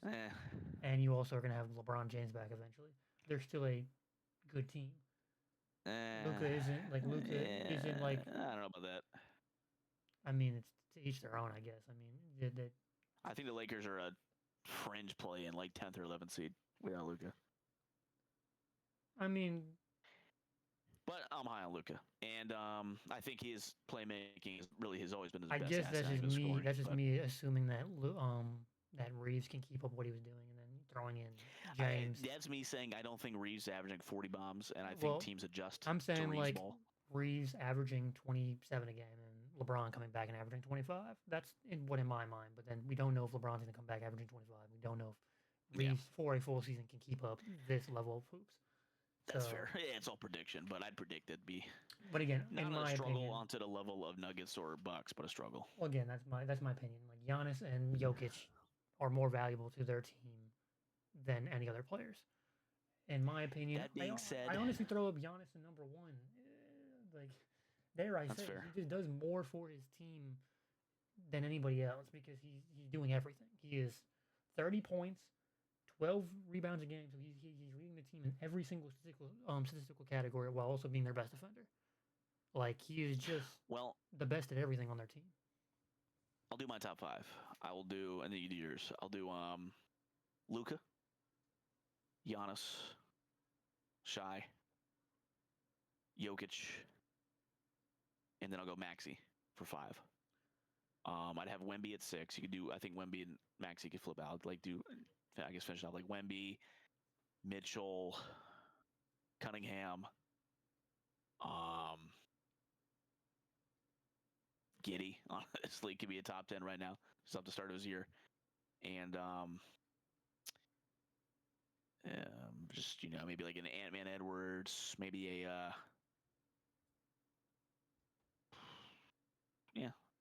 Here's the that sounds about right. Roughly, just round to the top 10. But your top 5, I think, that's my locked in top 5. If I was being biased, I would say Jaylen Brown top 10. But it's just if the record was a winning record, I'd say that. That's fair. His record's not. if they had a winning Once you record, start I would be confident to say that, but he doesn't have a winning record. once you start getting to like 7, 8, 9, 10 plus, like it's all you could average. You could put 10 guys in there. But no, my top five around the same thing. I think the only thing I would do is I would honestly switch Wemby and Maxi just because I value both sides of the ball. And that's my same exact argument for pretty much most of my list. I'm putting Giannis 1 over Luka because Giannis is doing more for the defense than Luka is. I know Luka's having a career year for defense as well. So is Giannis. I mean, so is Jokic is also having a career year for defense. But for me, what Giannis does for that defense, he anchors their defense as well. I don't think Turner's their defensive anchor like Giannis is. I mean, I think he's their best player on offense and defense while also averaging every single stat, leading every single stat. For me, Giannis is the number one pick, and then I'd put Luka second. I'd probably put SGA third for what he's doing, and then Jokic fourth. But those are interchangeable for me as well because I guess it's just because OKC is so good that it makes me value it less. It's kind of the Tatum tax. It's like Tatum's so good, but his team's so good. So it's like It's tough because I think it's a spectrum, and it's like you go from they'd be fine without him, and I feel like you can go too far and go devaluing him because his team's good. well, that's what I think he. That's Like there's what an I in think I'm between, doing. like That's where Tatum's been penalized for it, Curry's been penalized for it with KD. Shai's being penalized for it now in a way too. well, that's what I'm saying. I know that this is coming from like a personal bias because I've seen what happened to Tatum, and that's where I feel like SGA is at. Great player getting penalized. I still do want to give credit to like again. I don't think it's Shai can keep this up easily. Yeah, we've seen the last. Can Giannis do it? I think his body can break down. Can Luka do that? I think he can get beat up. Jokic can do it because he doesn't get hurt. But there's a reason Shai and Jokic have been final two these years in a row because they can do it all year. You know. Well, I guess that's the other thing is we're seeing Luka in fifth on the media polls, averaging 40, 11, and 9. He's averaging a 40-point triple double, and he's in fifth place. They're screaming at him about the missed games, but I don't care. I mean, he's playing games. I mean, until he officially doesn't qualify for it, for me, he's number one, and to me, he's got to be at least top 3. Yeah, and again, yeah. I mean, like I said, some of my SGA hate comes from bias because of how Tatum got treated. So that's why I would be fine putting Luka and Giannis over him. Hurt people. But I also feel, but then I also see, I don't feel like Jokic gets enough credit for doing what he does. Jokic is in LeBron territory where like he's the best player, but somebody else will win MVP because they're like doing it more than they usually do. You know what I mean? So it's you don't want to have the same guy win 8 in a row, and he probably shouldn't. So I don't mind it really for awards, but it's an award at the end of the day. It's just a piece of metal. So isn't life like that? Shout out Wemby. I put him at 5 just for the fact that just the defense. The defense, his defensive impact is one of the best of all times. Like players are afraid to. The other thing I'm seeing Curry at number 9, which is. This was before he just got sick and then shit himself on the game back. Okay. So remember, this is a 5-day-old poll. However, before he did that, he was averaging 31 a game. Because in my opinion, Cade is not even top 10, but he's averaging career highs. He will be now. Again, this is week to week, and Cade will be up there. My thing is, Cade's been on an 8 win streak, so like he should have been up there. He should have been up there from the first 2 weeks. But he's in Detroit, which doesn't get the clicks. Well, yeah. Curry's in Golden State. That's going to get more media attention. I guess. I feel like it's just like last year Mitchell was in like top 3 MVP votes for having the Cavs as number 1 seed and against number 1 seed in the East. Now Cade's doing the same thing. One of the top 5 MVP voters. It's pretty much a lock. Now, arguably the best player in the league is on the best team, so it works this year. But the team with the best record, their best player will make it up here every year. But that's what I'm saying. He'll never be a finalist truly and never win it, but he'll always be in the top 5. But that's what I'm trying to say is Cade has the record and the stats, but he's not even top 10. No, exactly, which is silly. He should be 6, 7.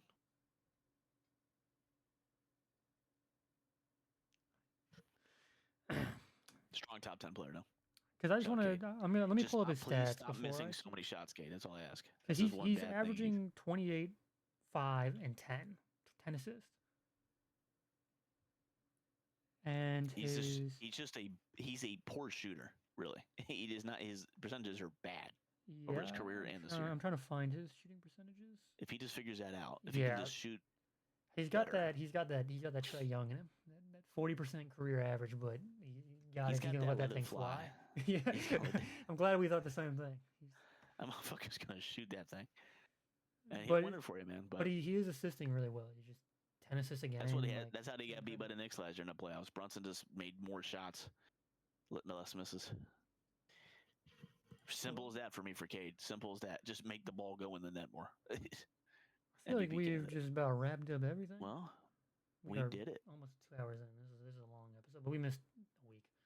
Nah, and there's a lot to talk about. We had a good talk, but well, I think on behalf of, I'm changing my name now. I'm now called Marvelous Motion. On behalf of Marvelous Motion and I think I'm going to go by Melton Motion. Melton Motion. Shout out D'Anthony Melton. Come home and save us. We have no defense on the perimeter. Yeah, I'm going to let you take the keys to checking us out of here. All right. Ladies and gentlemen, again, we keep Bradley Beal in our thoughts. His hip. I just got a tip from Malicious Motion. They bisected him at the cock. He was split in half. They couldn't save the hip, so we lost half of Bradley Beal. So now he's been B. half a player for a couple of years now. But that's horrendous to say at this time. He's clearly hurting, but nonetheless, thank you for joining us, our moist motioners, for another wonderful podcast, talking some ball, predicting our finals. We both agreed it's going to be Jazz Hawks start of the year. It's looking like that's going to be the case. And I can't wait for the Celtics Warriors rematch. I'm looking forward to it too, man. I hope that the nursing home has a couple spots left open because I want to buy some tickets. So, anyway, this is Marvelous. That's Melton. In the back, that's Mindy Motion. She runs the switches. We're signing off. We'll see you next week for an episode that'll be like no other. Are we bro fisting it out? Are we bro?